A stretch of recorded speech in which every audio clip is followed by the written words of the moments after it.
Education is a tool that empowers an individual to be functional in society and also participate in personal development and the community. The presence of this attribute in national development policy follows the pre-primary and post-primary system.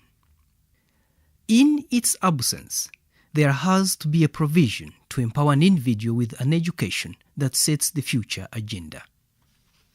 Save the Children in Uganda, in partnership with the Educational Local Expertise Center Uganda, is implementing an integrated Right to Education and Participation Program, IREP, a 4-year program running from 2015 to 2018 that enables children attain their right to quality education and participation in a safe and enabling environment.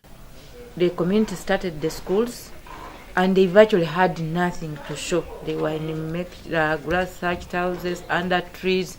But when Save the Children came in, all that we can see now standing, because at least each school has a classroom block.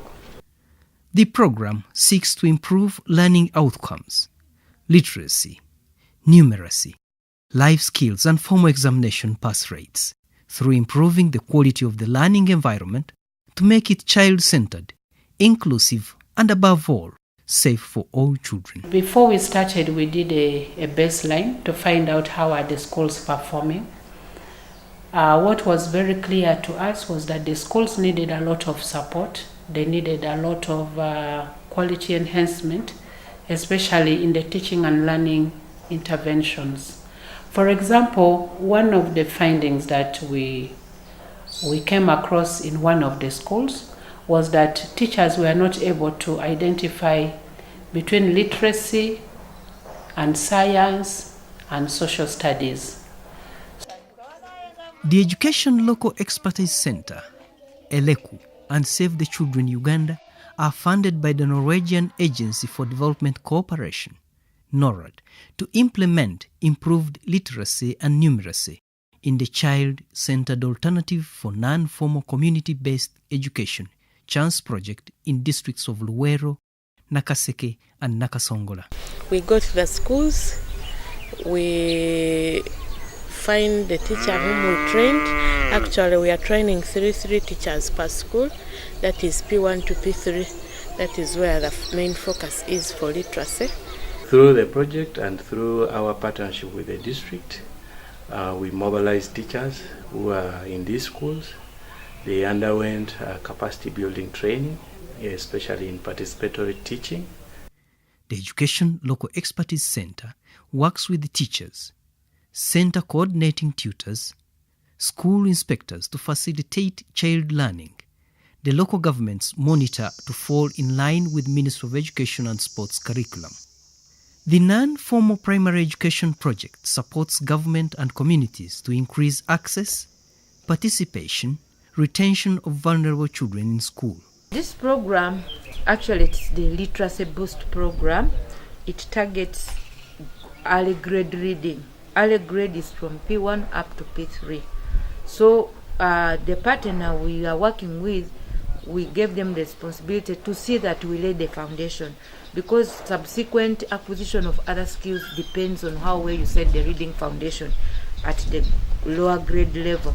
So P1 to P3 teachers are targeted. The program covers education, child protection, child rights governance and disaster risk reduction. We intervened in all the 31 schools because we had combined menstrual hygiene management with WASH. But afterwards, when we separated WASH, we went in with 13 schools that had bigger girls from P5, P6, P7, and we've moved with them. We've trained the teachers. Teachers have trained children on how to make reusable pads. The program began by identifying learning gaps in the Chance learning centers. In this way, we are looking at, do they have the learning materials? Is the classroom safe? Is the compound where the children are going to play also safe and child-friendly? So we look at a whole school approach. The teachers are identified from within the community, trained in skills to handle this non-formal education system. First of all, we just don't take on anybody. We are asked to apply, then we sieve them out. Actually, it's true they are identified by the community, but we sieve out to get the real quality, at least senior 4, senior 3.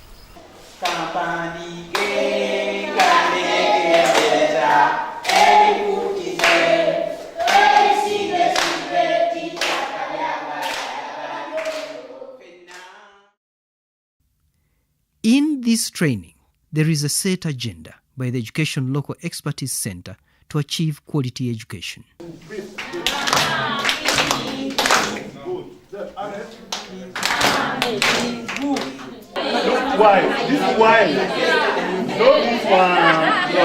This training is basically to enlighten the teachers of safe schools or challenge schools, basically on how to teach in the primary schools, basically on using child-centered methods like problem solving, effective communication, name it. I have skills of handle the children because in class I have different children of different disabilities, say reading what, so but the trainings I've had, there is a difference now. I'm taking this like the checklist, now will be helping me to remember, here I've not done it, here I've done it, and I compare them in order to take my work. The process of participatory methods, those are the methods we use that to see that every child in the class is involved. So to involve that child, you have to use a variety of learning activities to see that everyone is involved. Then learners in groups, this is one of the participatory methods, group work. When they are in group, you give them activities to see that everybody is involved. We mobilize teachers who are in these schools. They underwent capacity building training, especially in participatory teaching. These people were taught and they are able right now to deliver participatorily in their classes.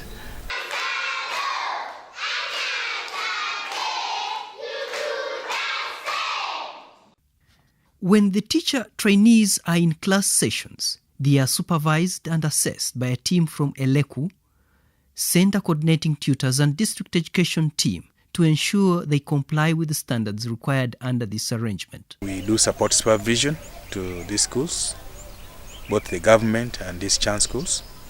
We train the teachers, we talk to the community and also train them, especially the school management committee and the PTA.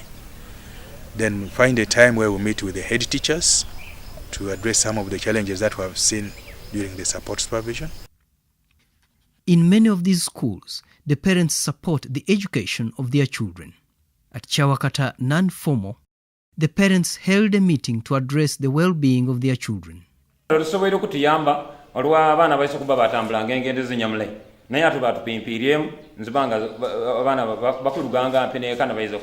Okubanga kaana kange kabere kakyali kato era obwana obuto nk'obwo tebukusobola kutambula kwaba kisaalizi naye bukwizanga mpani. Also at Zengebe Islamic Nursery and Primary, the parents are collectively participating in clearing the school environment. Embera yo compound yalibadde nungi nga tugirongosa nga abaana we bazanyira mu kufuna ebintu ebibafumita na kufuna ebivune nti basobola okubeera nga bamenya. The 4-year Integrated Right to Education and Participation Program, IREP, has so far had 3 years of ensuring quality learning and teaching. A lot has been achieved. Generally, I would say ELECU has done a very good work in partnership with Save the Children, because they have given us various trainings to equip us with the capability of delivering the classes in terms of numeracy and literacy. This is trying to help the learners, the lower section, at least have the basics of reading and writing. The skills I have used, because in fact when we went there, they told us to do a lot of things, making learning aids, so that when you teach a learner, he can see what you are teaching. Secondly, when we come back, we have to implement what they told us to do. The head teacher to check on the teachers' ways of teaching, even myself to improve in my teaching methodology. When I compare with those former scholars, by now they are admiring our scholars, and in the other hands they come for help. Find that they are admiring, they are telling us, people, you have a lot of knowledge, which for us we are missing. These people, they have given us trainings about scheming and lesson planning. That's why you say that our school, which is Chawakata, is somehow okay. These trainings have helped me a lot. Like by the time we joined the participatory methods, they trained us about the participatory methods. They are good in that, like a group discussion, a guided group discussion. A child can help her fellow child. Mind that these are not qualified teachers. These are just community volunteers who were identified, and ELECO built their capacity to teach in class. And it's amazing when you go to their schools and you witness how they are teaching. These people teach like professional teachers. Areas of literacy, the core skills were properly handled during the training, and we make a follow-up in the schools. And for true, actually, when you find these children, you give them a text to read in English, at least they can read. You give them a text to read in Luganda, they can read. However, limited infrastructure in some of these learning centers has affected smooth delivery of quality education. In some regions, the children's learning outcomes are still low. They are learning in unsafe and sometimes non-conducive environments.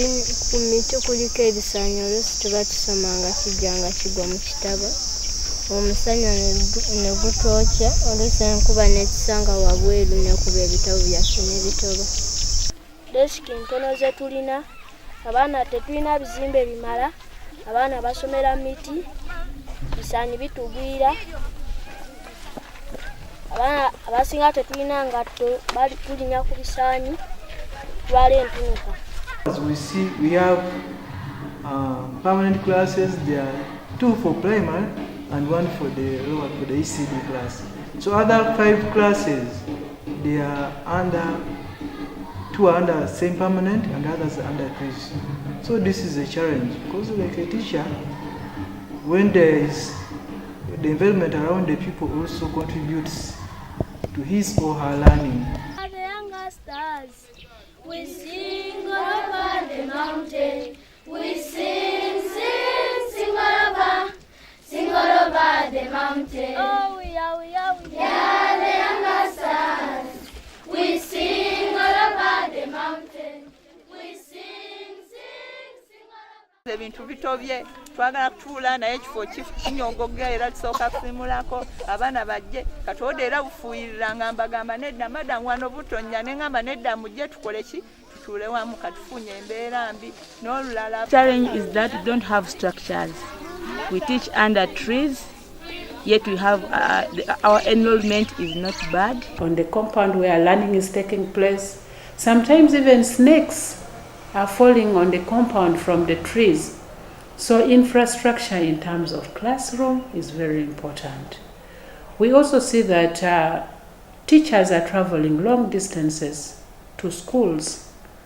They reach when they are very tired. Nonetheless, delivering this education to communities in these areas has a future for these children where they participate directly in decision making. But we are saying at the end of this project, we want to see these schools thrive. How do they thrive in the wake of donor funding coming to the end?